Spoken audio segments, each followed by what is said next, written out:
današnje predstavljanje monografiji se predstavlja kar nekaj biserov, seveda razglednic.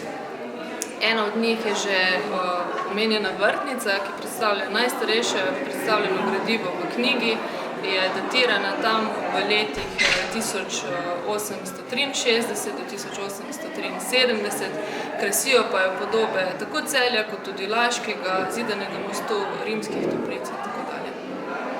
Potem imamo pa še seveda najstarejšo predstavljeno razglednico Celja, ker ona vrtnica je bolj kot nekakšen spominek, ni še čisto prava razglednica, ta pa je datirana v letu 1892. Pa še kaj bi se našel.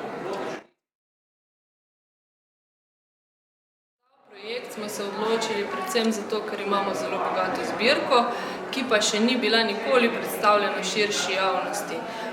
Od zadnje monografije, ki je nekje podobna naši, je preteklo že več kot 20 let, pojavilo se je povpraševanje in zato smo šli v ta korak, da našo zbirko predstavimo širši javnosti v obliki ene take lepe monografije, ki predstavlja Celje pred dobrim stoletjem.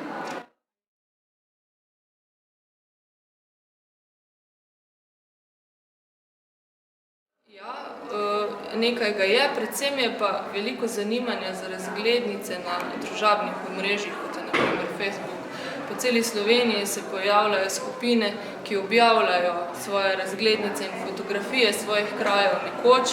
Zato smo se tudi mi odločili, da bomo naredili eno knjigo, v kateri predstavimo te celjske razglednice, hkrati pa jim ponudimo še nekakšen priročnik za zbiranje teh razglednic, ki podrobneje obdela založnike celjskih razglednic in pa imena celjskih ulic in trgov nekoč.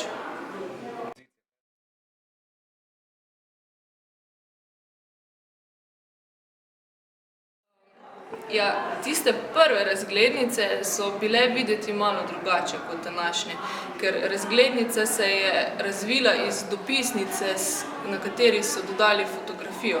Potem pa se je ta fotografija vedno bolj širila in je postala center razglednice. Tako da, če izpostavim, čisto prve razglednice so imele prostor za naslov čez celotno zadnjo stran, na sprednji strani pa je bila polovica fotografije, polovica pa prostor za tekst. Sčasoma se je ta fotografija večala in je izpodrinila tekst, ki so ga umestili na zadnjo stran skupaj z naslovom.